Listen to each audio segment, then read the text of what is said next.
pasamos de 3 grandes cárteles a tener más de 40 para el año pasado. No podemos entender la crisis de violencia de México hoy solamente limitándonos al narcotráfico. En el caso de Hidalgo, si bien los indicadores no reflejan una crisis de violencia, tenemos que poner atención en algunos puntos como la violencia de género, el tema de feminicidios, el tema de violencia familiar, violencia sexual y el crecimiento acelerado del narcomenudeo, que a cada mexicana y mexicano nos costó la violencia en 2024 33,900 pesos. En Latinoamérica se concentran 1/3 de los homicidios a nivel global. En México no se procesa, no se persiguen, no se investigan los delitos.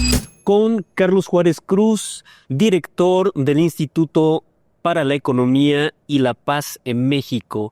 Le agradezco mucho esta entrevista cara a cara a EFETA. Gracias, Carlos. Es un gusto para mí también. Bueno, en este marco nos has presentado el índice, lo pongo aquí a cámara, nos has presentado el Índice para la Paz 2025. Y hay que hacer una primera pregunta. ¿Por qué el instituto como ONG tiene el nominativo conjunta 2 variables, economía y paz? ¿Hay alguna correlación entre economía y paz? Sí, es una muy buena pregunta. Nosotros nos llamamos Instituto para la Economía y la Paz porque, entre otras cosas, medimos los vínculos entre los niveles de paz y el dinamismo económico.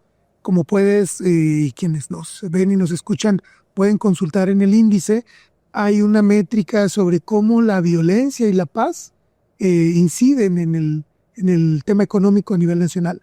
Te doy el dato de una vez. Nuestro estudio 2025, que mide los efectos de la violencia en 2024, encontramos que la violencia en México impactó hasta por un 18% del PIB nacional. Esto es, que a cada mexicana y mexicano nos costó la violencia en 2024 33,900 pesos durante 2024 en el año. Ok, entonces la correlación es que a mayor índice de paz en un país, mayor desarrollo económico factible. Exactamente. ¿Sí? Y en el sentido contrario, los niveles de violencia que estamos viendo en nuestro país inhiben el desarrollo económico, inhiben la inversión, hacen mucho más costoso hacer negocios, vender, comprar, todo el tema de victimización de las empresas lo impactamos en esta métrica. Más, medimos el gasto público en contención de violencia, medimos lo que le cuesta a una empresa navegar los contextos de violencia en nuestro país y todavía medimos el impacto que tiene la pérdida de vidas humanas en la productividad nacional. Es decir, una persona que hoy pierde la vida, que es asesinada, no contribuirá en consumo ni en productividad a la economía del país. Bueno, y aparte tendría una lógica de cadena de valor porque puedes fracturar también profesionales que te costó N cantidad de tiempo generar para que tuvieran un impacto en el desarrollo del país, ¿no? Esto también estaría ahí ligado. Sí, por supuesto. Bueno, y en este sentido, Carlos, me parece importante preguntarte ¿por qué a nivel internacional la violencia se ha incrementado nítidamente desde hace cerca de 2 décadas? ¿Qué está sucediendo? Mira, tenemos que analizar con mucho cuidado la evolución de las violencias, así en plural, a nivel global. Nosotros hacemos el índice de paz global también, que es una métrica mundial sobre niveles de violencia en 163 países. Y hay que analizar por indicadores y por regiones. Por ejemplo, sabemos que a nivel global, en los últimos 10 años, el homicidio se ha reducido de manera muy importante. Sin embargo, no es el caso de Latinoamérica. En Latinoamérica se concentran 1/3 de los homicidios a nivel global, aun cuando no tenemos por mucho el 30% de la población mundial. Entonces hay fenómenos como el homicidio, el miedo a la violencia, la militarización que medimos a nivel global que se van comportando de manera distinta en el mundo y habría que analizarlos en ese contexto. En el caso de México concretamente, una de las medidas que se tomó dentro del marco jurídico era crear un Estado mucho más punitivo, un Estado mucho más castigador y sancionador. De hecho, el incremento de la punidad, el incremento de las penas a nivel del marco jurídico fue notable y sin embargo esto no incidió necesariamente en retrotraer hacia un estadio, ¿no? Hacia un estadio mejor dentro de las condiciones de control de la violencia. ¿A qué se debe esto en México? Mira, yo dividiría tu pregunta o la respuesta a tu pregunta en dos partes. Por un lado, hablas de un modelo punitivo, claramente hay una justicia punitiva que se centra en castigar a los perpetradores de la violencia, que en cierta medida se olvida de las víctimas y de lo que sucede en las personas que sufren la violencia o los delitos y se concentra en perseguir, procesar y castigar a las personas que cometen los delitos. Sabemos que este modelo no funciona, no es ideal porque no restaura las relaciones que se rompen. En otro sentido hablamos de una justicia restaurativa que mire integralmente el daño, que busque reparaciones y que rehabilite las relaciones que se rompen cuando hay un acto de violencia o un acto criminal. Entonces, habría que cuestionar el modelo punitivo, como lo haces bien con tu pregunta. Sabemos que las prisiones, las cárceles, lejos de mejorar el desarrollo personal de las personas que entran a ellas, terminan generando mayores niveles de violencia. Hablamos de una profesionalización del crimen en las prisiones. Son lugares donde nadie quisiera estar, no solo por estar privados de la libertad, sino porque se violan todos los derechos humanos y la dignidad de las personas. Dicho eso sobre el modelo, yo complementaría esta respuesta con el hecho de que el modelo punitivo que vivimos en México ni siquiera funciona. Es decir, cuestionemos el modelo, pero además el modelo punitivo no está plenamente implementado. Es decir, en México no se procesa, no se persigue, no se investigan los delitos. Tenemos tasas de impunidad arriba del 90%, en algunos delitos llega al 98%, y estamos frente a una crisis de justicia a nivel nacional, de justicia, de paz y de seguridad pública. Ok, esto que señalabas que hay países, por ejemplo en Europa, donde ha disminuido la tendencia es que haya disminuido estos crímenes de violencia, inclusive los estados nórdicos hablan mucho de generar un estado preventivo, pero en México hay una fascinación distante sobre el modelo punitivo que estableció Nayib Bukele en El Salvador, en donde hay una serie de quejas a nivel internacional, sobre todo de derechos humanos, de violación de derechos humanos dentro de El Salvador. Sin embargo, ha habido una corriente importante, inclusive dentro de México, que pretendería que se retomara un tipo de modelo así, frente a que el Estado se ha visto rebasado en los últimos años. ¿Qué opinas de esto? Bueno, es una pregunta compleja, que merece un análisis mucho más extenso que una respuesta así directa, pero yo diría que a veces cuando miramos modelos como el de El Salvador actualmente, o modelos o realidades como la de México con altísimas tasas de violencia y de impunidad, yo creo que estamos frente a un falso dilema. Es como si solamente tuviéramos la opción de la mano dura o de este arrasamiento de los derechos humanos y todas los derechos que tiene una persona frente a las entidades de justicia y de seguridad. Es decir, arrasamos con los derechos humanos o permitimos todas las criminalidades y todas las conductas delictivas. Creo que es un falso dilema. En medio de estos dos extremos tiene que caber la institucionalidad, una impartición de justicia clara, debida, un proceso de investigación y de defensa y de acceso a la justicia que mantenga los derechos humanos, que cuide la dignidad humana. En el caso de El Salvador, no podemos negar, y es importante reconocer, que los indicadores de homicidio y de violencias graves han mejorado de manera importante en los últimos meses y años. Eso se reconoce, se aprecia por parte de la población, pero la pregunta es ¿a costa de qué? ¿Cuál es? A costa de las garantías de la población y sobre todo preguntar si este modelo es sostenible en el tiempo para El Salvador y si es replicable en otros estados o en otros países de la región. Creo que estas iniciativas de mano dura lo que hacen es aplazar las crisis, sembrar nuevas crisis de violencia hacia el futuro y cómo le explicamos a las familias de las personas que han sido puestas en prisión sin un juicio adecuado, solo porque parecen criminales. Y pues en el caso de El Salvador, para ser muy específicos, lo que vemos es que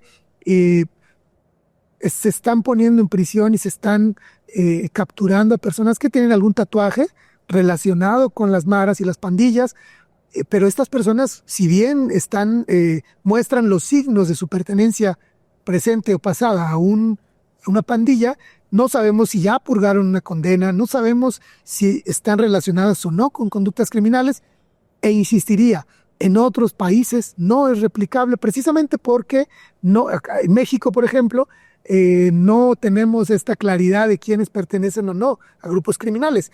Lo que veríamos si se replicara el modelo, y permíteme que haga un pronóstico, una especulación, lo que veríamos en México con un modelo de mano dura es que se pondría en prisión a las personas que parecen, desde un perfilamiento social, racial, socioeconómico, pondríamos en prisión a personas de sectores vulnerables, justo como hoy vemos que las cárceles están llenas de personas que están en situaciones de pobreza o que no tienen una defensa adecuada.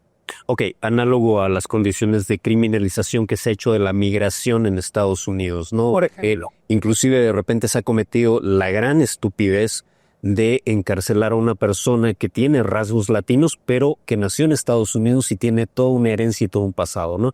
Entonces aquí hacer una condición en determinado momento, raza o de horizontalidad plena sobre esto, implicaría cometer errores importantes en México.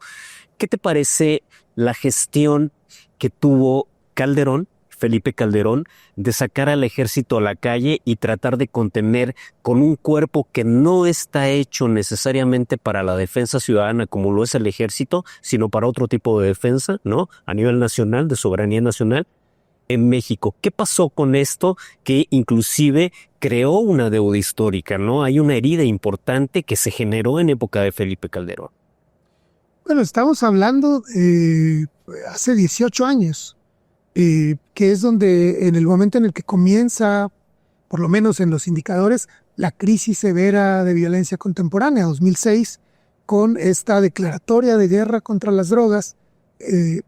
Yo recuerdo que el lema, el motivo, el lema que se usaba en este sexenio era para que la droga no llegue a tus hijos. Claro. Lo cual no sonaba tan mal, pero después de ver el desastre de política pública y en la seguridad y cómo se van fragmentando los grupos criminales a partir de una política de descabezamiento y pulverización de grupos delincuenciales, y entonces pasamos de tener 3 grandes cárteles en el territorio con 3 grandes zonas del país controladas, con rutas de trasiego y dominio territorial, pasamos de 3 grandes cárteles a tener más de 40 para el año pasado, con diversas células criminales que van, vienen, se tejen alianzas y se están disputando territorios prácticamente en todo el país.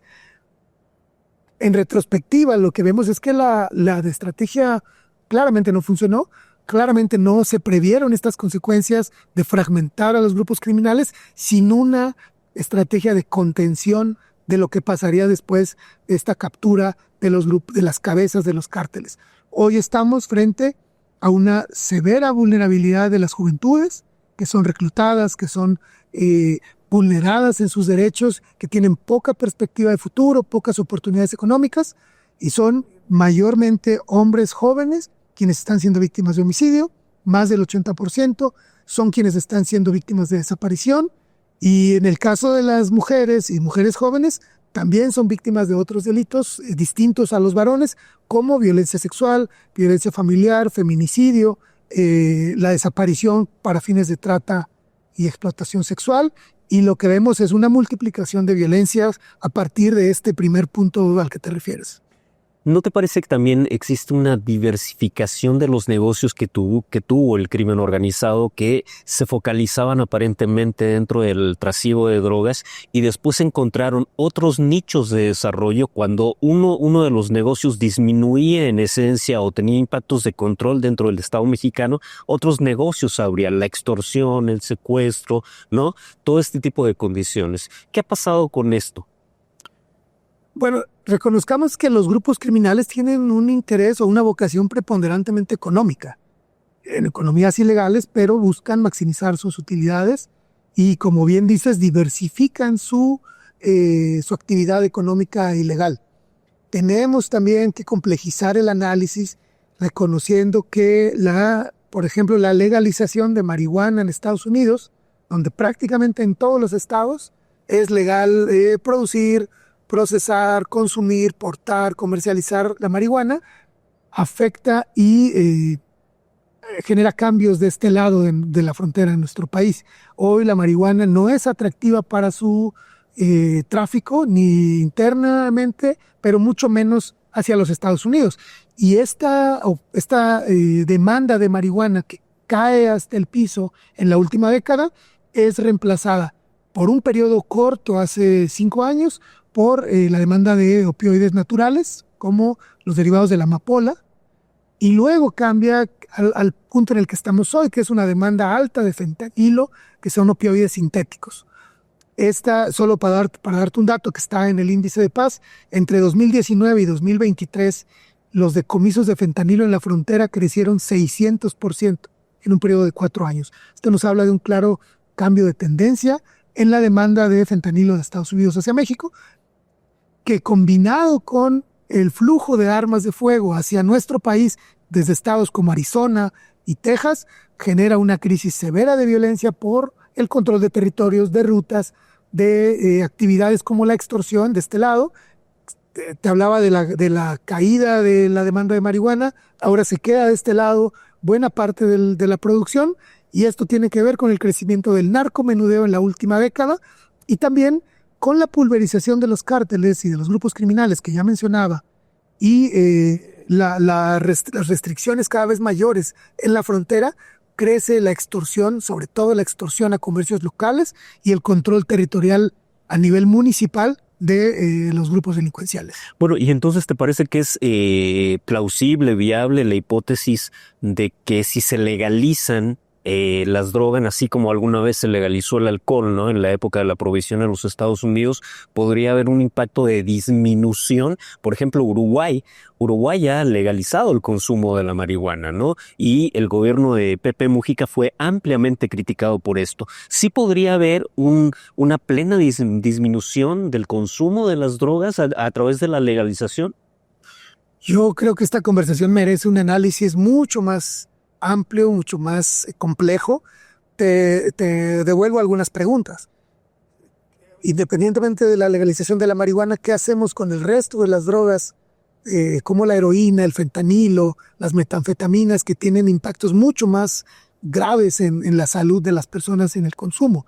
¿Qué hacemos con la debilidad institucional en la que hemos estado hoy inmersos, donde te hablaba de más de 90% de impunidad, una severa desconfianza en las instituciones, una corrupción preponderante en todos los niveles de la vida pública y privada del país, una criminalización y una captura de los jóvenes por parte de grupos criminales, y toda esta diversificación de la que ya hablabas? No podemos entender la crisis de violencia de México hoy solamente limitándonos al narcotráfico. Tenemos que hablar de la trata de personas, de las extorsiones, de la captura incluso de presupuestos públicos, de la participación en procesos electorales por parte de grupos criminales, y esto nos da un escenario mucho más complejo, multidimensional, que merece abordajes que vayan más allá de la mera legalización de una sustancia. Sí, lo que trascendía científicamente era que hay una serie de investigadores que dicen que la legalización de las drogas no rige de manera uniforme con todo tipo de droga. Es decir, algunas serían viables y otras causarían tales estragos que al final de cuentas la descomposición social sería mayor. Eso por un lado.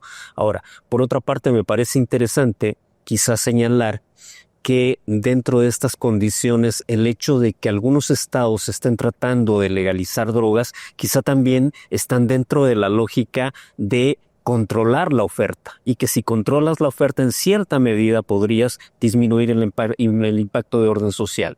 Pero sobresalen también, como tú dices, los efectos colaterales de muchas violencias que se suman y que también traen a colación esta necesidad de entender los problemas endogámicamente a través del índice de paz, ¿no? O sea, una política pública de un estado en México no funcionaría de la misma forma dentro de las cuestiones para tratar de contener la violencia que en otro estado, ¿no? Claro. Eso por ahí. En el caso, fíjate que del estado de Hidalgo, que se ha ido reposicionando, es decir, está mejor dentro del índice de los 10 primeros estados que tienen menor violencia en México. De hecho, Hidalgo pasó del nivel 10 al nivel 8.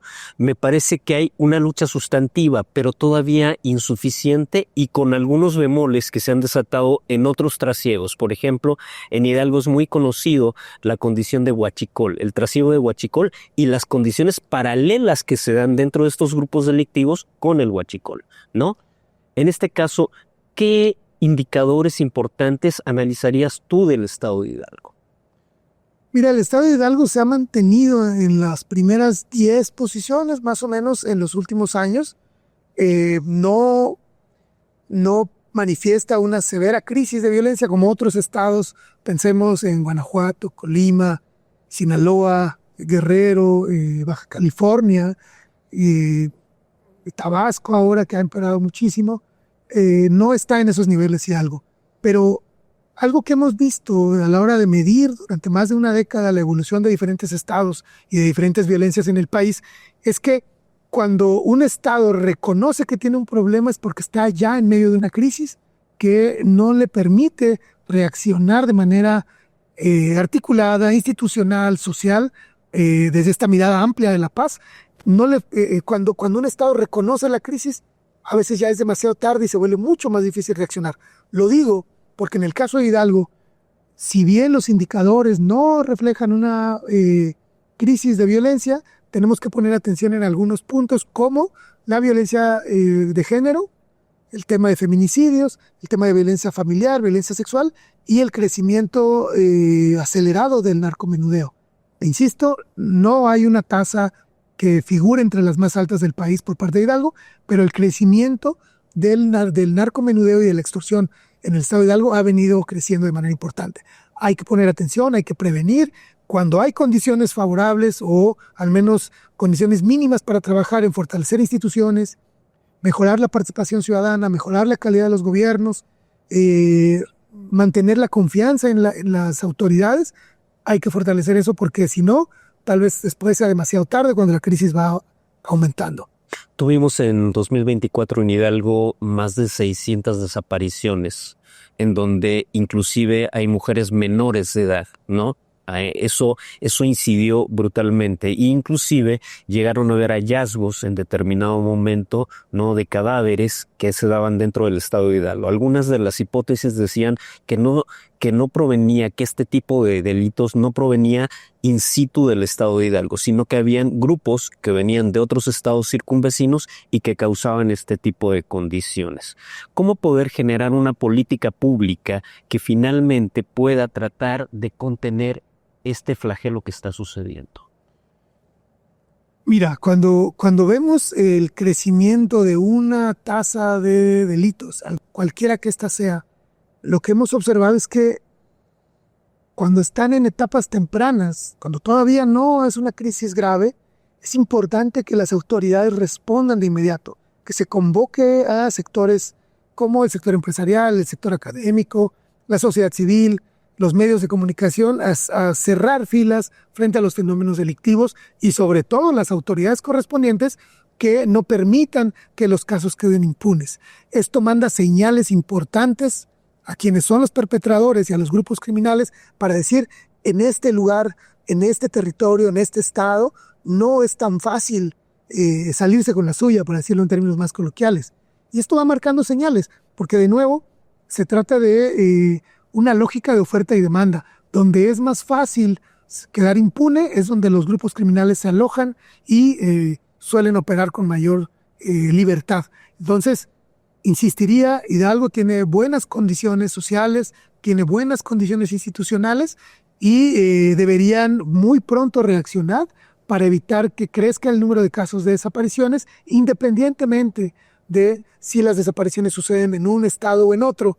Lo cierto es que hay que asumir esa responsabilidad y mandar señales muy claras de que no se tolerarán, que no se permitirá la impunidad y que se va a investigar adecuadamente bajo los estándares, bajo los mejores estándares posibles. Y esto inhibiría, en cierta manera, sería un desincentivo para los grupos criminales de operar en el Estado. Leyendo la forma en que analizas el fenómeno de la violencia, tú utilizas mucho el saber orquestar, que los gobiernos no han sabido orquestar medidas integrales para que se genere esta condición de prevención, de control y finalmente de abatimiento. En el caso de los primeros 6 meses de la presidenta Claudia Sheinbaum, ¿qué avances ha tenido precisamente el gobierno para contener la violencia en México en diferentes esferas? Mira, creo que es muy pronto para evaluar, pero hay algunas señales que parecen dar cierta esperanza, por decirlo de alguna manera.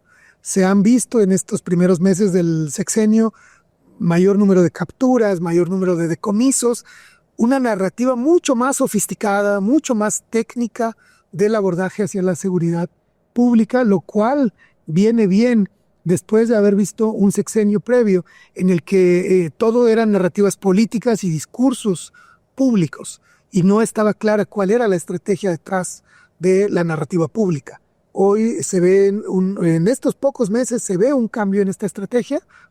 Parece promisoria, pero tendríamos que ver que pase el tiempo, esperar un poco más y poder evaluar. Seguramente nuestro próximo índice de paz que presentaremos dentro de un año analizará qué se ha logrado, qué ha funcionado, qué avances, y si hubiera retrocesos, pues también los señalaríamos. En el caso de el impacto que ha tenido la captura de los capos, de últimos capos que están en Estados Unidos concretamente, México está teniendo una probidad mayor dentro de este tipo de condiciones, es decir, mandó un mensaje claro de que México no se iba a prestar finalmente al amparo de este tipo de delincuentes. No lo sé, en realidad no es claro cómo está sucediendo la relación bilateral con los Estados Unidos.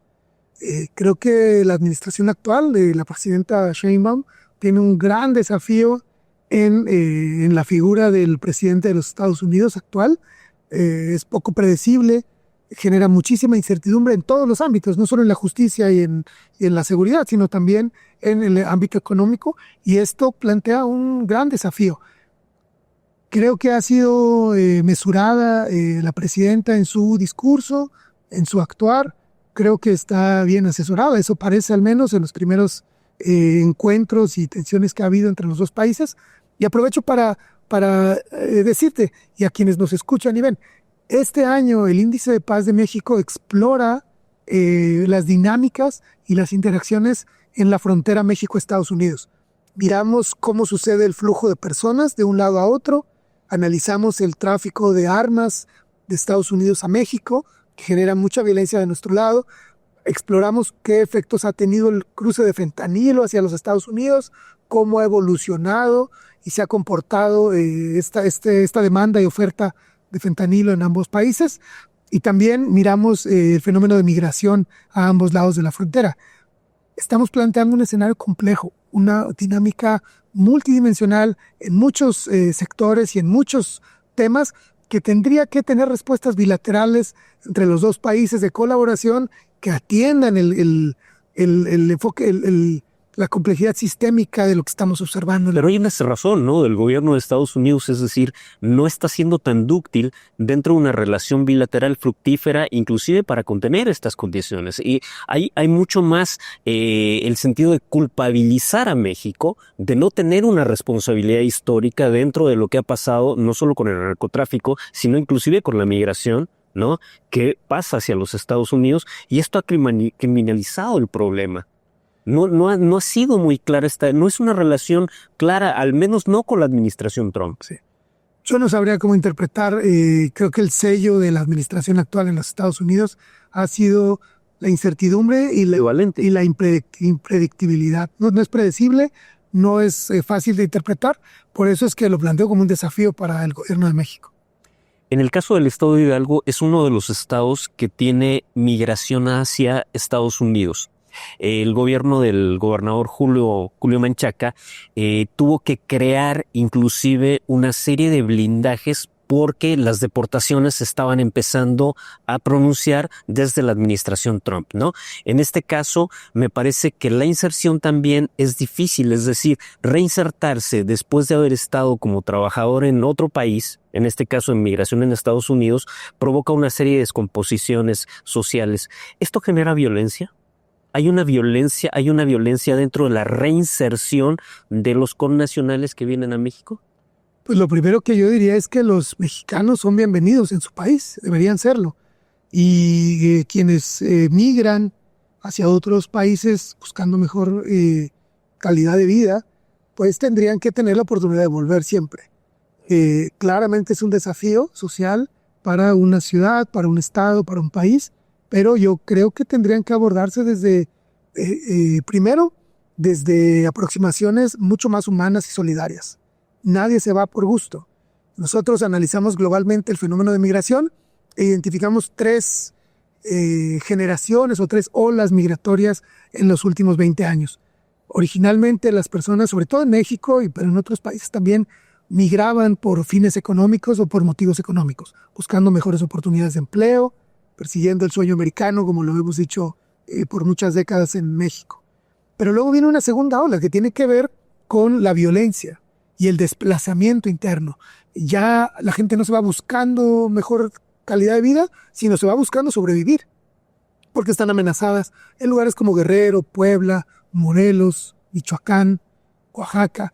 Y luego observamos recientemente una tercera ola migratoria que tiene que ver con el cambio climático, las condiciones medioambientales y la crisis de medio ambiente, un río que se seca, lluvias que ya no se comportan como se conocían o como se comportaban antes, de exceso de agua, variaciones en la temperatura, fenómenos meteorológicos que se comportan de maneras que no habíamos visto antes. Veamos el caso de Acapulco con el huracán Otis, y esto va también desplazando algunas poblaciones, de tal manera que el que migra no migra por gusto, migra por necesidad y por diferentes motivos. Tendríamos que reconocer que algunos países no generamos las condiciones, o algunos territorios no generamos las condiciones óptimas para que la gente se desarrolle y viva plena y felizmente en sus territorios, y esto genera que se vaya. Ok, vamos a cerrar la entrevista. Me ha parecido muy fructífera. Solamente acotaría que dentro del estado de Hidalgo, el gobierno de Julio Menchaca, y concretamente en el caso de la participación de la primera dama del estado de Hidalgo, crearon un centro de atención a migrantes. Hay una casa de migrantes, ¿no? Y muchos de los migrantes son extranjeros, y sin embargo la respuesta social no fue ampliamente solidaria. Hay mucha gente que está rechazando este tipo de condiciones y no se comprende en su justa dimensión el problema de los migrantes. Vamos a cerrar la entrevista. Te pediría que me dijeras qué perspectivas tiene el índice de paz, ¿no?, en México para poder controlar las condiciones de la violencia. ¿Qué datos importantes, qué indicadores importantes nos brinda este índice de paz? Mira, lo primero que diría es que es importante medir y seguir midiendo y hacerlo con un rigor metodológico claro. Solo así podemos analizar la evolución en el tiempo de algunos fenómenos e indicadores. Lo que nos gustaría ver, por un lado, son verdaderas políticas públicas que se tracen objetivos de corto, largo plazo, que establezcan indicadores sobre los cuales vamos a ir verificando el avance o el fracaso de las estrategias, y por tanto que exista la posibilidad de rectificar. Si creímos que esta era la estrategia adecuada y después no hay resultados como los esperábamos, pues se vale rectificar y corregir. No lo hemos visto en 3 sexenios, que se corrija la estrategia, y más se ve que los gobiernos se aferran a su primera impresión y a su primera percepción. Y lo otro que yo destacaría es la necesidad de una convocatoria, un llamado a los sectores de la sociedad por parte de las autoridades. Vivimos en un país que está polarizado, las narrativas nos enfrentan, sean narrativas políticas, de visiones de país, partidos, etcétera. Estamos confrontados. Y lo que necesitamos es exactamente lo contrario: colaboración intersectorial, vinculación de los sectores. Hay un papel indispensable que juegan los gobiernos en sus 3 órdenes, en los 3 poderes de la Unión, pero también hay un papel indispensable del sector productivo, privado, empresarial. Hay una responsabilidad importante de la academia y de las universidades, de las familias, de las iglesias incluso, en todas sus diferentes religiones. El sector, los medios de comunicación juegan un papel importante. Es decir, en el entramado de una paz sostenible, multidimensional, que va mucho más allá de la policía, la Guardia Nacional y la seguridad pública, tenemos que construirla entre todas y todos, asumiendo cada actor su responsabilidad. Gracias. Agradezco esta entrevista cara a cara de Feta a Carlos Juárez Cruz. Muchísimas gracias por tu gentileza. Gracias a ustedes. Qué gusto.